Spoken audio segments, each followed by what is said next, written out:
Hi there, I'm Sue Stockdale, and welcome to the Access to Inspiration podcast. You know, I think inspiration is like free energy that can be generated when we listen to someone talk about their experiences, insights, and what they have learned about life.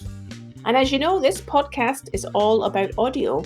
Well, my guest today is all about film.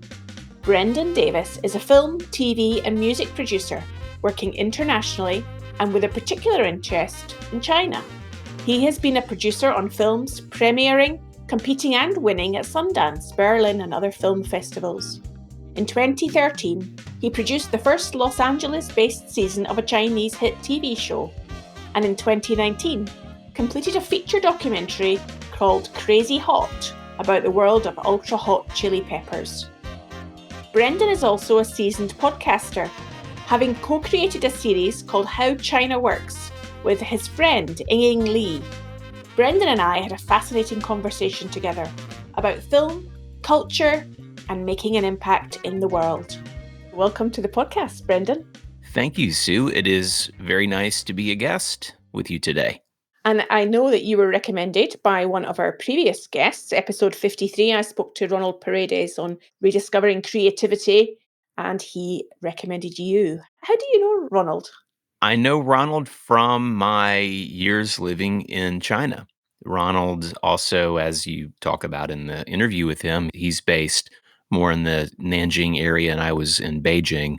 But we met through some sort of small world circles via WeChat, the kind of all-in-one social connection app that everyone uses. And we have worked together a lot. We've been on each other's shows. I used to do a bunch of podcasts myself, as you know, and Ronald's a really great guy and super talented. I've been fortunate to hire him a few times for some things that we needed done. And yeah, he's great.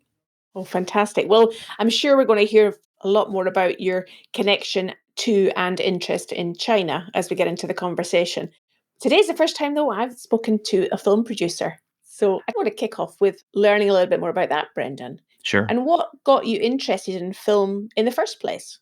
I love the question, and it made me really think about it when we were chatting prior to recording. And I think what really first sparked me, both film and also music, which were kind of my twin passions really since childhood, is the interesting connection and the way that film and also music in its own way, of course, can communicate and transcend even language, especially with film, of course, with the visual aspect of that and being able to create subjective responses in people, although the finished product on screen is the finished product. But you and I could see the same piece of work and have a different take on it, although we would both understand the basic story the same way. I was a bit of a weird kid and very philosophical, and I'm very introverted. And I think that with film, it was a way for me to connect with greater experiences outside myself, but also have my internal interpretation of it. And I don't know of an art form that is as immersive as film that lets you do that. So I think I was drawn to the idea of communicating across barriers as I interpreted it later. I didn't have that analysis as a kid, of course. And did you have any favorite movies when you were a youngster? I sure did. I remember quite a few things from being small, and the first big event film that I remember seeing was Star Wars. I guess I was 11 and I saw the original Star Wars in the theater with all my friends from my Boy Scout troop, and that was wonderful in a theater full of other people. I also saw something that was wildly inappropriate for a small child. It probably scarred me a little bit, but in later years, I studied it more academically, which was The Exorcist, the William Friedkin horror film. And oh, wow, did that make an impression, you know? It didn't have really any scary music, and that's sometimes a thing that's really frightening in a film. And what's interesting about that, that's actually exactly what got me into studying it academically when I was in college. Was I came across a book in the library at, I want to say, the University of Georgia. That would be where I was at the time. And it was all about the sound design of that film as opposed to the score and the music. Now, the music, Tubular Bells by Mike Oldfield, is the classic. Dun, dun, dun, dun, dun, dun, dun, dun. That's that classic theme that's been reworked a lot. But the sound design in that, I could do a 2-hour podcast just on that. So I'll leave it there. But if somebody's interested in the effect that that element of filmmaking has, that's a great place to start because they did some really revolutionary and groundbreaking things that made it so scary. And probably the most impressive part about it, and why I've been able to work in film and music, and my interest in film is as much driven by the use of sound and music in film as it is the visual and the textual part, is that they managed to create these moments that, again, the music was either absent or super, it was underscore, it was very low, or it just wasn't scary per se. And even what you're seeing on screen isn't necessarily scary, but they did things in the sound design that were very subtle. Friedkin and his sound team were very much into using subliminal audio in provoking a response. There would be moments where you're not seeing anything visually horrifying yet, but yet you have this horrible sense of dread and unease. And it's just the way that they approached creating all that. It's pretty cool. If somebody's interested in that, that's a great place to dig into it. So already I'm getting a sense of your passion and your interest in this genre. I want to get a better sense of understanding in terms of the whole creative process for filmmaking. At what stage does a producer get involved? Well, the producer or the person who's doing producing functions is really at the inception of it becoming a project and not just, say, a script. And oftentimes also in Hollywood, which I mean as a concept more than a place, although it applies to the place, sometimes a producer will have an idea and then decide to find a writer. If they're not a writer, they will hire somebody or they'll find something similar that exists. And the producer is essentially the person who says, hey, let's make this a thing. Now, a writer director listening to this might take exception, but also if they're a working writer director, they understand what I'm saying because even if that's their only producerial function, the act of saying, let's make this into an actual thing and start to put it together. How do we build a team? How do we budget it? How do we make this a reality? Where does it fit in the marketplace? Those are all producing functions. So, someone like Steven Spielberg, who everyone knows as a director, he's much busier as a producer than he is as a director because if you're directing, you can pretty much direct one thing in a given moment because you can physically be one place at a time. Although he has done two at once, where he had a video set up on set of the terminal while he's directing the terminal. In between takes on that, he's directing like pickups on another movie, some on another location with another crew. But that's its own story. But the producer is the prime mover of it as a, for lack of being less crass about this, as a piece of business. So if a writer director decides that he or she wants to start to make it a reality and they pick up the ball and trying to raise finance or trying to attach some kind of star talent or create talent that helps move it forward as an into reality, those are producing functions. And in terms of how you got into the producer role from your interest in movies and film, how did that happen? Because I guess, like in any career, people can have an aspiration to perform a certain function, but they don't always find an easy route to get there. True, and I don't know how much easier it gets, no matter how long you do it, because I mean, of course you learn a lot of things not to do, but you still face some of the same challenges continually. For me, I started in film. I worked on the technical side. I worked as a production sound man, and I also worked as a picture editor a few years after getting some experience under my belt. And I would alternate between those two jobs. But in school, I was drawn to it from writing and directing. So initially, my primary focus was writing, and directing became the natural extension of that because then you're writing the piece that's on screen as opposed to the piece that's just on the page. And producing developed out of that because, as I was saying, the producer is ultimately the person whose responsibility is to take these different pieces and aggregate the talent and the resources you need to make it something that we can all press play on television or Netflix or YouTube or whatever. And the Oscars is one of the ceremonies that we all have heard of that gives recognition to the film industry. From your perspective, I know you've got a number of accolades in terms of some of the films you've been involved with, Brendan, over the years that have been seen and presented at some of the film festivals. What do you think makes a film award worthy? I think this is a great question, and it could be any number of things. It could be, is it of such a stunningly high level of originality that it's very fresh and it breaks through with people. It connects in a way where, wow, I've never seen quite that same spin on the ball before. And it's really done at a very high level, technically, artistically, so it can break through in that way. It could also be something that we've seen a million times, and it's not that much of a fresh spin on the ball.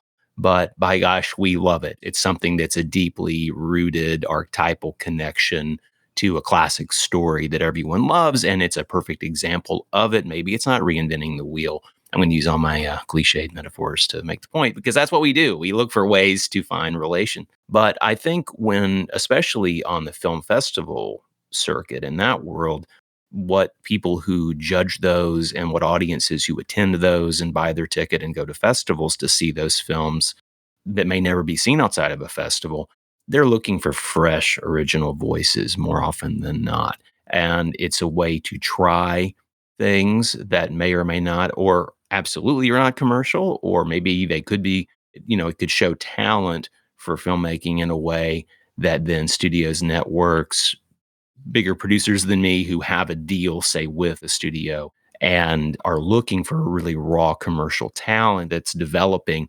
That's a great place to find filmmakers, writers who have the potential to do things that are very commercial, but it's also a place just to do art for art's sake. The most successful films in general have a sense of cohesion internally. It feels like a finished piece of work, right? And we all have this as an audience member where sometimes we'll see something and we absolutely love it. And if you're someone with background in this world, you can put on your teacher hat and sort of talk about why it worked. But I'm no different than any other audience member in terms of does it move me or not? Intellectually, philosophically, emotionally, does it move me when I experience it or not? And then I can dissect it where I could talk about it to fellow film nerds. You reminded me about the facet that we often think our head is ruling our decision making, where actually it's our heart, and then our head eventually has to catch up and give us some logic to that innate gut feel that we have about whether something moves us or not. Which kind of brings me nicely onto this question of inspiration, Brendan. Obviously, our podcast is called Access to Inspiration. I'm wondering what inspires you. A lot of things inspire me. I think that overcoming long odds is something that's very relatable to people in general. I think that that especially moves me. As a business, this is not an easy business to get into. It's not easy to get started because you can make something with your iPhone or whatnot these days. But in terms of really having an impact and breaking through and becoming recognized, even to a small degree, the access to that opportunity has never been greater. But at the same time, there's so much content, there's so much noise that it's hard to find the signal. So for me, what's inspiring are things that I haven't seen before, which, of course, in this day and age, there are fewer of those since we're all so darn sophisticated thanks to the internet. We all seem to know so much more. The general base of knowledge is so much higher than when we were kids. But I'm really inspired when I see something that makes me think about something or feel in a way that I had not before, that challenges assumptions in a way that actually lands and connects with me, even if it doesn't, say, change the way I think or feel about a given topic. It adds that layer of perspective, it adds that nuance of what that other person's experience is. I really love film and TV. I'll just say film generically for the moving image. God, that sounds pretentious, but I mean, that's, any kind of visual representation like that, if it's transformative, and it doesn't have to take me to another place and transport me into another realm, outer space, or something deeply philosophical. Although I love that. I mean, I'm the guy for those films as well. The rise of Christopher Nolan as a mainstream blockbuster commercial filmmaker who's still doing mostly original works, often written with his wife and or his brother Jonah. It's amazing. You think of a film like Inception or Tenet, which criminally underrated, is extremely philosophical film while also having tons of action and a bunch of movie stars and amazing locations. There's a lot of eye candy. There's a lot there for anyone to enjoy, but wow, it's a headbender of a concept. And I mean, I was a philosophy major for a couple of years in college until I ended up switching into film. And I was a philosophy and psychology double major, which probably says a lot about me. But it's an extraordinarily philosophical film. And then you think of, wow, Warner Brothers spent this much money to let Christopher Nolan make a philosophical think piece with big movie stars. It's extraordinary. I mean, he's absolutely a modern hero for me because of what he's doing and why he does it. He doesn't just care about checking boxes and tickling the fancy of the audience as they expect. He's all about grappling with big issues and delivering a lot of food for thought within a very palatable presentation. I feel like I probably went a little off the reservation on that answer, but I got all inspired thinking about how much I love his work, and there are a lot of people I could go on about in a similar way, probably. Well, I think you're reminding me of that sense of emotion and how something can inspire us when it really catches us in the heart. You mentioned in what you said there, Brendan, the word culture, which takes us a nice segue into thinking about China, because I know you've done a lot of work in relation to China. Tell us about what makes China of interest to you as a country, as a culture. I think I first got interested in China and that region of the world. I can't pin down exactly when it was, but I was fairly young because I read a lot, and we learned so much about Western culture and civilization from the States. And I imagine it's similar in the UK. But I mean, we grow up knowing so much about North America and Western Europe and a little bit about Eastern Europe, but we don't learn that much about Asia. And the fact that it's so removed and of course doesn't even use like a Roman language system with writing, it's symbolic language. And wow, that's fascinating. So I think that's what planted the seed. And over the decades since being a child, I developed a love for travel and have been fortunate at this point to travel a lot. And I was always really interested to immerse myself in that culture and to see what I could learn from experience and engagement. I traveled some other places prior to ever going to China that also were an absolute culture shock. Some places like in North Africa, I've been lucky to travel through Tunisia and be in an environment where I don't speak Arabic and I'm learning French now. My French is very bad, so don't test me. They do speak some French there. My travel companion, he luckily spoke French as well, so we were able to get around a little easier. But in terms of China specifically, I would say that given that as a background that's been there for a while, there was also the reality that the rise of China Hollywood being interconnected as a goal and a reality, that was really sort of in the late aughts and the early 2000s, and it continued into the 2010s and teens. And I wasn't exactly a bandwagon jumper. I think the people who were trying to jump on that bandwagon started 3, 4 years after me. So I was kind of late stage of the middle of the pack for the people. Between projects, I found myself teaching MFA program in Los Angeles, teaching in the producing and filmmaking program specifically, and very international school. And a lot of the students, they're from all over the world, but roughly 20, 25% of a given class would be from China. So I also got to know a lot of Chinese people, a lot of young Chinese people who were working on a graduate degree in film very specifically. And that's a very narrow slice of the whole population. But I got to learn about their perspectives and their stories with the ones who I would engage with deeper if I was an advisor or just watching their films. So I became more and more fascinated. And along the way, I became partners with a Chinese producer, and she and I developed several projects. And in 2013, I made my first trip over there. But before that, I had helped a former Chinese student connected to some executive producers in China who were friends. One of them was a mentor of his.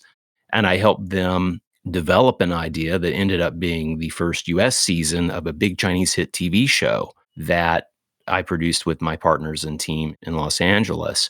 And so we did that in early 2013 through the summer. And that was very successful and quite a learning experience. But after that, I went to China for the first time with my Chinese partner who was based in LA also and started meeting people. And because of the connections that she had and connections I developed, we were able to meet a lot of people who are really at the top of the industry on the business side and the governmental side.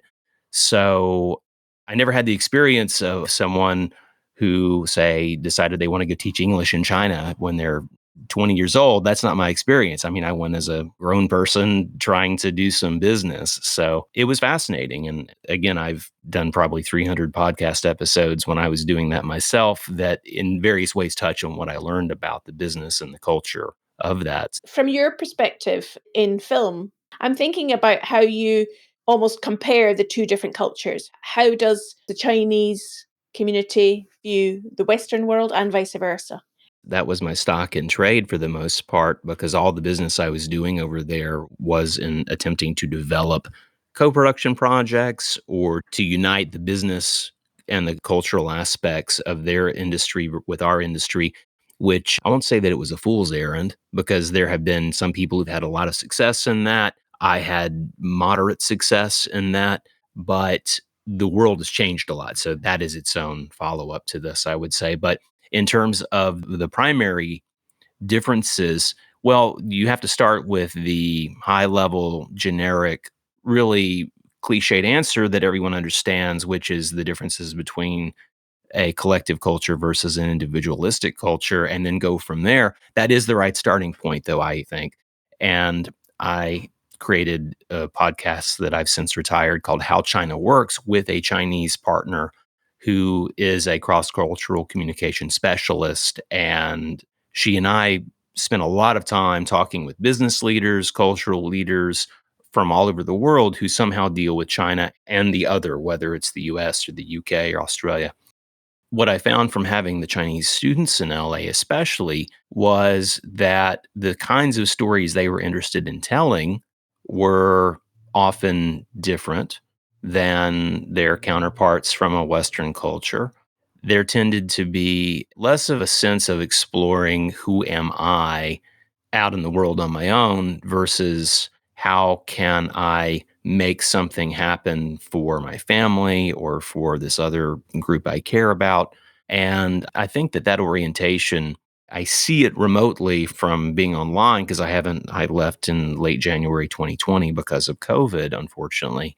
So I feel like it's probably changing a bit. There has been a big pushback in China against the oppressive work hours, especially in the tech industry, the 996 culture of working 9 a.m. to 9 p.m., 6 days a week as a standard. There's been a pushback against that. There's been controversy that has been exemplified in the laying flat movement in China, which is the idea of basically, I'm going to lay down, I'm not going to subject myself into this intense live to work mentality, which being still a developing country in many ways, there's a massive emphasis on you must work harder than anybody, longer than anybody, and you must achieve as much as possible almost to justify your existence. And this newer generation, and I'll say kids not pejoratively because they're the younger generation, although there are people probably up to my age who feel this way. They don't really have the luxury of laying flat, but that's actually a term that's blocked on Chinese social media in Chinese and English,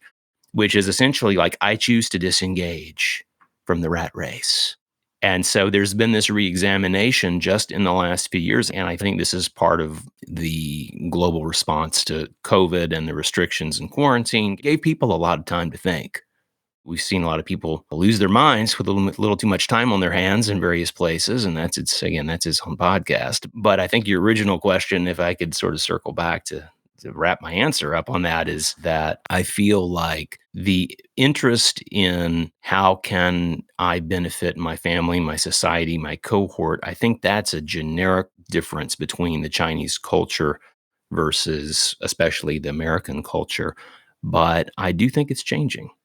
Well, certainly we've seen a lot of people re-examine what work means to them in the Western world, and as a result, leaving their jobs and moving to something that's more meaningful for them.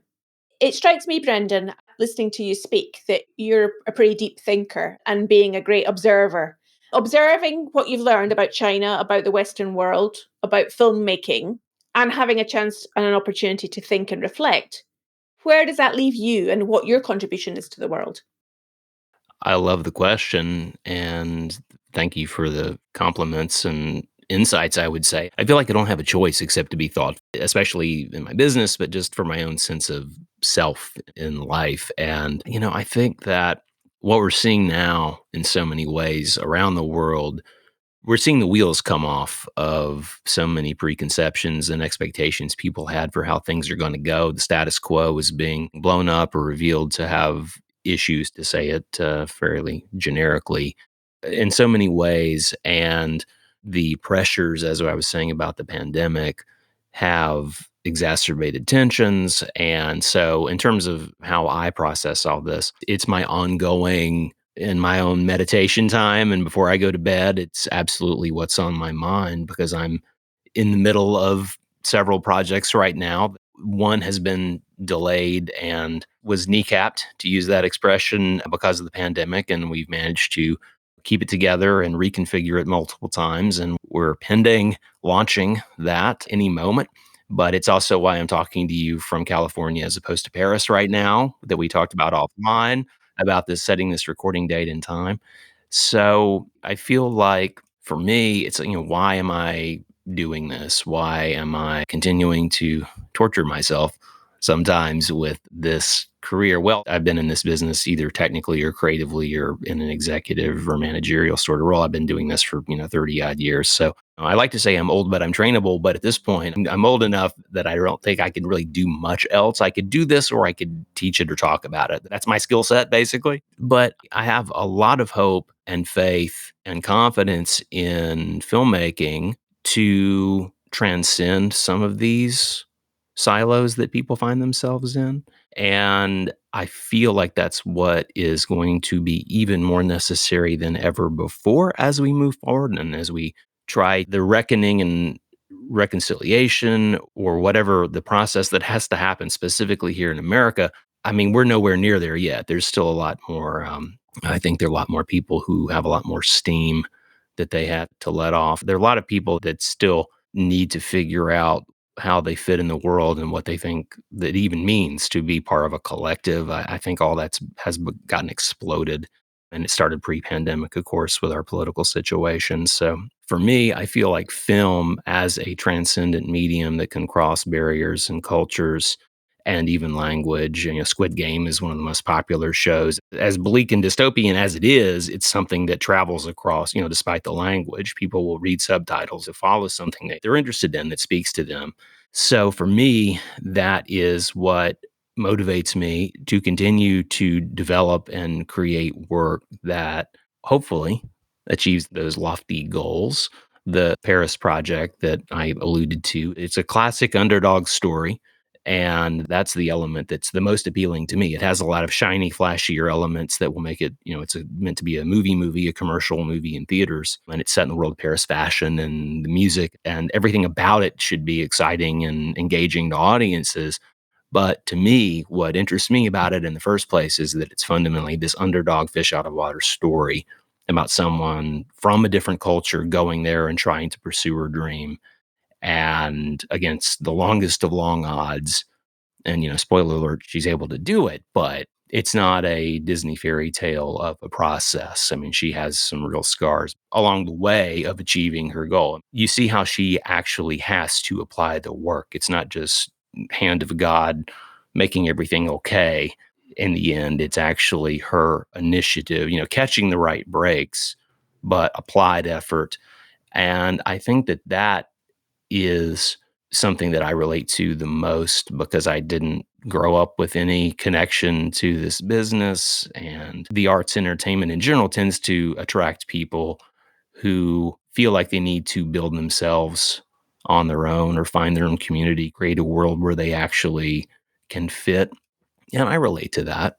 I relate to that really strongly. And so I hope that things that I work on from here on out, whether it's a fictional piece like that or whether it's a documentary, which is my other passion for filmmaking, I'm really about one half narrative, one half documentary in terms of my development and my interest and orientation.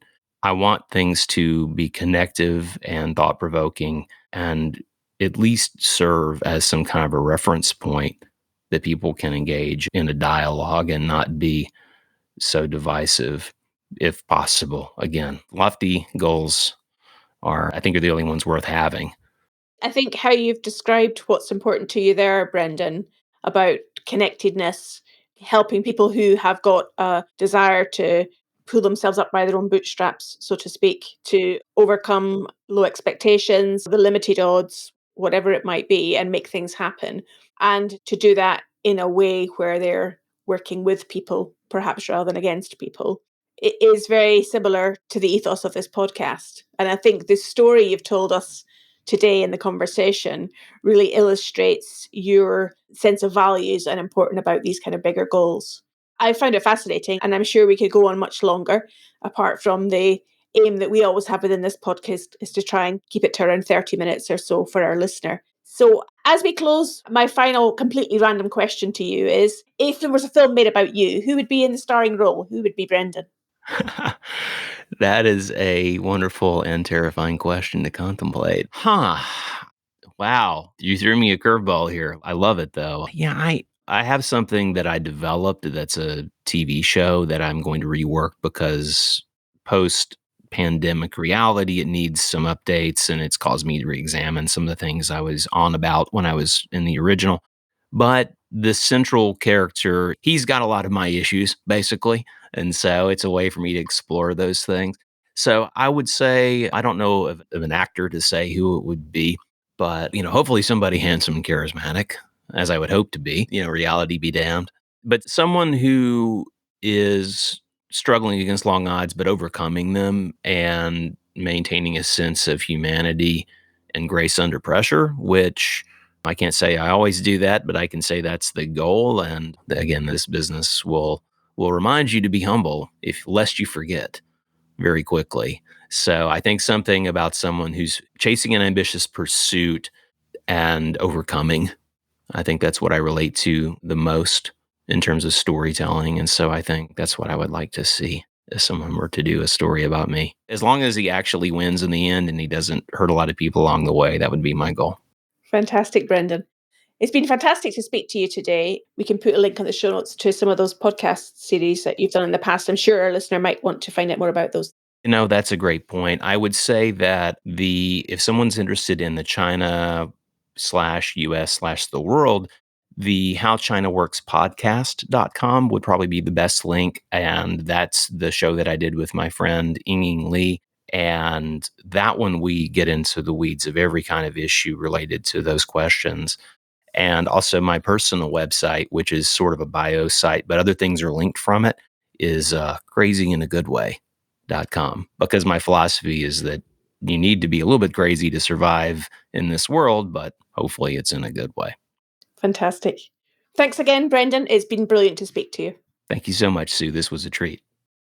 Well, I hope you enjoyed my conversation with Brendan. He's such a fascinating person, and I look forward to keeping track of how he progresses with his latest film venture, My Favourite Season. You'll find transcriptions for this and all our other podcast episodes on the website accesstoinspiration.org. Remember, you can sign up for our newsletter to keep track of upcoming episodes by going to the foot of the homepage on the website, or reach out to us on social media and let us know what you think of the podcast. We're on Facebook, Instagram, LinkedIn, and Twitter. Just search for Access to Inspiration. Next time, I will be talking to Jennifer Wild and Dan McClure on the subject of system innovation and how to disrupt traditional problem-solving approaches. I hope you will join me then.